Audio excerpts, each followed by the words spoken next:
Bonjour, bonjour, salut toi. Aujourd'hui, on va parler de lourd, de très lourd. Si, tu vas voir. Y'all got 5 seconds to scare me smell my face before I punch both y'all in your mouth. I swear to God on everything. Y'all better both get these cameras from my face. I ain't playing with none of y'all right now, bro. I'm about to start swinging on my mama. I'm about to start swinging. I will break your camera, I swear to God. Bro, I'm about to put this water all over your camera. Whoa! Stop! I swear to God, bro, move! Move! Get the out of bro! Je crois que tu vas pas être prêt pour cette vidéo. Si. Honnêtement, je crois que tu vas pas être prêt parce que c'est quand même une histoire de dingue ce que je vais te raconter là. Je t'assure. Elle a gagné 52 millions de dollars en un an. Ce qui en gros fait, d'après mon ami Google à l'heure où je tourne cette vidéo, 49 379 200 euros. Bon voilà, il n'y a pas une grande différence, mais ça fait un paquet de pognon. J'aime l'argent. Et tout ça grâce au site OnlyFans. Si tu ne connais pas, on y reviendra un petit peu plus tard dans la vidéo. C'est la plus jeune artiste féminine à être rentrée au top 100 Billboard et 16,3 millions d'abos sur Insta. C'est ce qu'elle a. C'est également plus de 7 millions de personnes qui sont abonnées sur son YouTube. C'est plus d'1 milliard de vues depuis 2017 sur toutes ces vidéos confondues qu'elle a pu sortir sur YouTube, vidéos de musique. Voilà en gros, si je devais sortir 3-4 choses sur elle comme ça, voilà, pour un petit peu poser les bases. On est dans du lourd, je t'ai prévenu.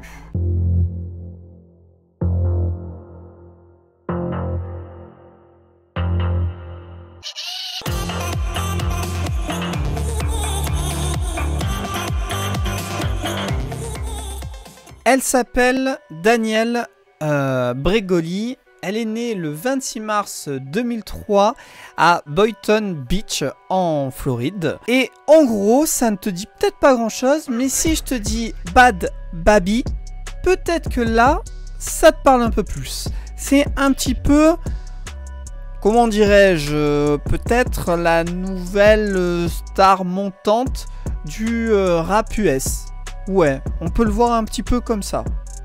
Mais avant ça, elle est passée par tout un chemin un petit peu original, mais en y réfléchissant, pas si original que ça. Bref, maintenant que j'ai fait sa petite carte d'identité, voyons un petit peu son parcours. Alors, de ce que j'ai pu voir un petit peu sur internet, Danielle Bregoli a une enfance un peu tumultueuse.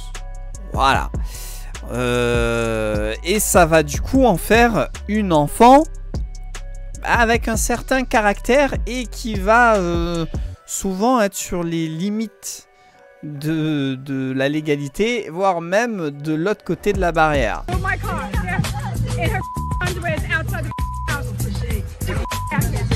En 2016, elle a 13 ans et elle passe dans l'émission de Dr Phil. En gros, c'est par rapport à chez nous, ça équivaudrait à Pascal le grand frère ou encore à l'émission C'est mon choix. Dr Phil, en fait, c'est quelqu'un qui va répondre à des demandes de parents ou autres. Il va envoyer une équipe là-bas filmer, etc. Et ensuite, il invite sur le plateau les personnes pour débriefer de tout ce qui a été filmé, tout ce qui s'est passé et pouvoir donner des conseils à la suite de tout ça. À savoir, petite anecdote, que pendant le tournage de cette émission là, Bad Baby va voler la voiture d'un des membres de la production. Ouais, voilà, clairement, elle va trouver les clés comme elle le dit et partir avec la voiture. Et le pire dans tout ça, c'est qu'elle reviendra que le lendemain ou le surlendemain, quelque chose comme ça. Mais elle voudra pas rendre les clés. Ouais. Ah non, elle a son caractère, elle est coriace la petite, hein. Ah, et elle a 13 ans à ce moment-là. Bref, durant donc ce passage à l'émission, quand elle va être sur le plateau, il y aura donc sa mère et Dr Phil, il va y avoir un extrait qui va être retenu par internet, voilà, qui va devenir viral. En fait, elle va dire... Catch me outside, how about that? En gros, ça veut dire allons régler ça dehors, allons mettre les choses au clair. Et en fait, cette phrase, c'est un petit peu comme la phrase qu'on avait eue en France où... Non, non, s'il vous plaît, je vous jure que je peux pas. Je vous jure que je ne peux pas. Moi non plus. Je suis pas venue ici pour souffrir, ok? Où il y a eu plein de reprises, des mèmes, de la musique, etc. Sauf que là, on est aux States. Et les States, c'est toujours un cran, un niveau, au-dessus. Voilà. Donc cette phrase, elle va être énormément reprise en mème, etc. Et il y a des producteurs qui vont faire des musiques avec. Et ça va marcher de fou. Et au vu de l'engouement, elle va voir un petit peu tout ce qui se passe. Et elle va avoir l'idée de transformer ça en business. C'est un petit peu ce qui s'est passé avec Nabila. Apparemment, c'était Aurélie et Capucine qui avaient pas de shampoing. Allô? Non mais allô quoi.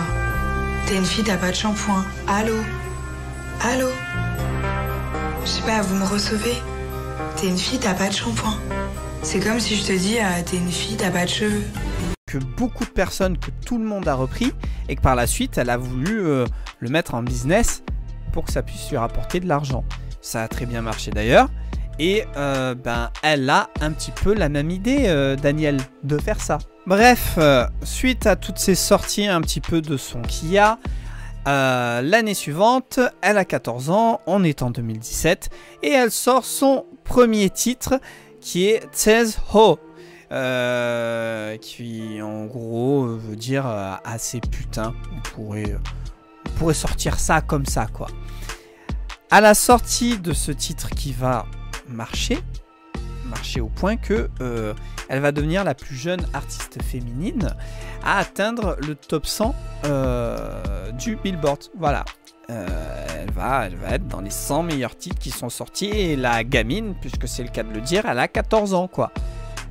C'est quand même un truc de dingue. On est sur une émission pour recadrer les personnes, et un an après, elle sort un titre qui marche, et elle finit sur le top 100 du Billboard.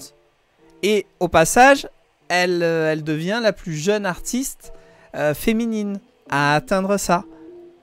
Déjà là, on est sur un level là quand même déjà. Mais c'est pas fini. Le 15 septembre de cette même année, elle rejoint la maison de disques qui est autre que Atlantic Records.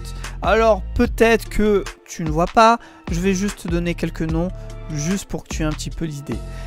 En artiste signé chez cette maison de disques, on retrouve notamment, par exemple, Cardi B, Bruno Mars, Coldplay et évidemment bien d'autres. Et maintenant, on peut rajouter Bad Baby. Donc elle ne rentre pas du tout dans un petit label ou une petite maison de disques.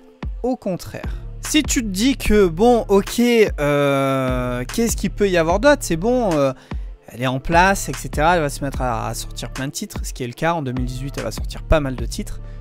Attends, c'est pas fini. En 2019, elle va créer sa télé-réalité. Bah oui, autant créer sa propre télé-réalité qui va s'appeler Bringing Up et qui va être diffusée sur Snapchat Originals. Et sur cette même année, elle va devenir le visage, l'égérie de la marque qui est très controversée, la marque de cosmétiques donc, Copycat Beauty.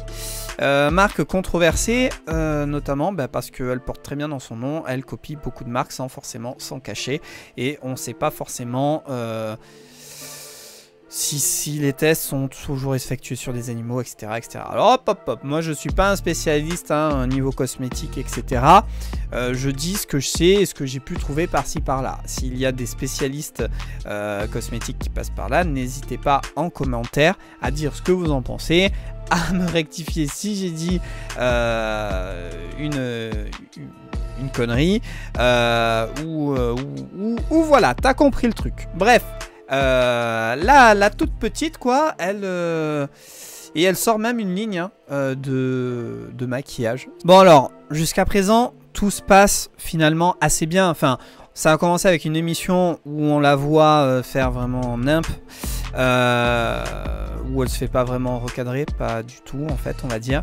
Et là, hop, hop, hop, hop, la bulle elle monte. Sauf qu'une bulle, en général, au bout d'un moment, elle éclate. Ou d'elle-même, ou parce qu'elle touche quelque chose. Quoi, je suis en train de spoiler ce qui doit arriver là déjà? Non, je suis en train de dresser le nouveau paysage. On est en 2020 et elle décide un petit peu de se couper des réseaux, etc. Pour son propre bien. Alors jusque là, ok, c'est très bien. Sauf qu'il faut savoir qu'elle est adepte des règlements de compte via les réseaux. Voilà, donc c'est peut-être pas plus mal que là, elle décide un petit peu de couper.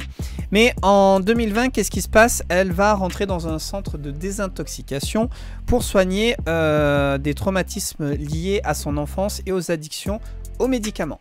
Donc, très bien, ok, moment un peu difficile, petite pause, mais en soi, très bien, en soi. En 2021, l'année suivante, il y a sa maison de disques, Atlantic Records, qui rompt le contrat avec Danielle, puisque, comme je l'ai dit, elle était adepte des règlements de compte sur les réseaux sociaux, et qu'il y a eu notamment un clash avec Billie Eilish, qui était elles étaient très très bonnes potes entre elles, mais ça a fini en clash. Et ça n'a pas vraiment plu à Atlantic Records qui devait, je pense, un petit peu en avoir marre parce qu'il faut savoir qu'elle a été jugée également pour plusieurs vols de véhicules ainsi que possession de marijuana et qu'elle avait écopé d'un sursis sur 5 ans. Voilà. Donc elle devait être un petit peu comme on a pu le voir, compliquée à gérer. J'imagine que quand il devait y avoir des réunions pour parler musique ou autre, si elle disait non, c'était non. Et c'était pas forcément non parce qu'elle avait raison, c'était juste autant parce que là ça la faisait marrer et qu'elle n'avait pas envie de dire oui ou voilà. Pour qu'un label quand même, enfin un label maison de disques décide de rompre un contrat avec en plus un artiste qui quand même ramène de l'argent, je pense qu'ils auraient dû mis un petit peu un chouïa à bout quand même. Mais je dis qu'une bulle éclate, mais parfois quand une bulle éclate, elle laisse apparaître autre chose. Voilà, chacun d'imaginer ce qu'il souhaite. Après que Atlantic Records lui ait rompu le contrat et fermé la porte, hein, eh bien, tout simplement, elle a décidé d'ouvrir sa propre maison de disques qui s'appelle tout simplement Bad Music. Voilà. Et elle dira même, je cite, « Je me sens chanceuse d'avoir 18 ans et d'avoir mon propre label, ma propre plateforme pour diffuser ma musique et mes fans. » Et ça, en soi, elle a totalement pas tort. Elle a 18 piges, elle a fait plus que la plupart des autres personnes, moi y compris. On lui claque la porte et elle dit quoi? Bah pas de souci, je vais ouvrir mon truc. Faut quand même se mettre dans le contexte que c'est pas n'importe qui peut faire ça. Il faut avoir des contacts, il faut avoir de la maille, il faut avoir de la maille, il faut encore avoir plus de maille. Voilà. Et des contacts comme j'ai pu le dire. Mais voilà, ça ne se fait pas du tout comme ça. Et c'est dingue quoi en fait. Comme quoi, quelqu'un qu'on pourrait se dire mais elle est juste pas bête, mais enfin elle réfléchit pas. Bah en fait, ça réfléchit. C'est juste que peut-être qu'elle est un peu trop sans chaud, tu vois, sur des moments où elle devrait pas l'être peut-être. Et pour finir, hein, une nouvelle bulle qui va monter sur l'année 2021 à 2022. Elle a gagné 52 millions de dollars donc en un an. Comme j'avais pu le dire, avec le site OnlyFans, le site qui est réputé pour faire des vidéos, des photos un petit peu dénudées. Bon, quand je te dis un petit peu, c'est voilà, hein, il se passe plein de choses sur site. Comment je sais ça? Alors, question suivante. J'en ai une belle paire. Bref, voilà, c'est un site où tu peux te faire de la thune en faisant des photos. Alors, je sais pas, hein, tu peux peut-être faire des photos moins... pas forcément dénudées, j'en sais rien du tout. Je sais que c'est vrai que la plupart des gens qui parlent de sites, c'est pour des photos et des vidéos, voilà, un petit peu érotiques, ce genre de choses. Enfin bref. Donc en un an, elle a fait 52 millions de dollars. Elle a comment dirais-je, elle a screen son rapport qu'elle avait sur le site là. Et elle l'a mis sur les réseaux. Donc on peut pas faire plus clair, plus transparent que ça. Donc tu cumules ça à ce que ça lui rapporte la musique. Alors pour l'instant je pense que la musique ça lui rapporte pas tant que ça. Parce qu'elle a pas énormément de titres et que c'est assez récent encore tout ça. Elle doit, enfin aux States, faut pas oublier que c'est un très très grand pays. Donc c'est pas dit qu'elle soit connue forcément dans le Nord ou etc. Et encore moins dans le reste du monde. Donc ça il va falloir le temps que ça se fasse. Mais avec ces petits soucis, si on peut appeler ça des soucis d'illégalité, ça aide puisqu'elle fait la une des médias, quoi. Voilà pour Bhad Bhabie. C'est quand même une histoire de dingue. C'est une histoire de dingue. Après moi je lui souhaite que ça fonctionne, hein. Mais je sais pas si elle va pas se griller trop vite en fait, parce que à la base rien ne l'a rapporté, enfin ne l'a rapproché de l'univers de la musique. Ça veut rien dire en soi, hein. Mais voilà, elle est vive, elle est si elle est bien entourée ça peut le faire. Après souvent les médias et même les producteurs ou autres, s'ils voient qu'ils ont de l'argent à se faire, eh ben, ils iront, hein. Donc on le voit un peu avec la télé-réalité où maintenant c'est quand même un peu mieux encadré. Mais au début, une fois sorti de la télé-réalité, certains arrivaient à en vivre un petit peu, ou voilà, mais la plupart ça finissait un peu mal. Donc je sais pas trop comment elle va évoluer. J'ai écouté tout ce qu'elle a fait sur Spotify. J'aime bien, franchement c'est cool. Après par contre, je sens pas vraiment sa patte artistique à elle. Tu sens que c'est du rap US classique qu'on pourrait confondre avec du Cardi B ou etc. Donc ça serait bien qu'elle ait sa patte. Et c'est cool, voilà, encore une fois, mais à voir, parce que c'est juste pour faire du rap US sans... Bon après elle pourrait, hein. Au final c'est un peu une businesswoman, hein, la meuf, donc voilà, hein. Mais à voir, je sais pas. Elle a vraiment évolué super rapidement. Ça a commencé, voilà, elle avait 13 ans. Je me pose quand même des questions sur la suite. Donc, wait and see. Et bien voilà, on arrive au terme de cette vidéo.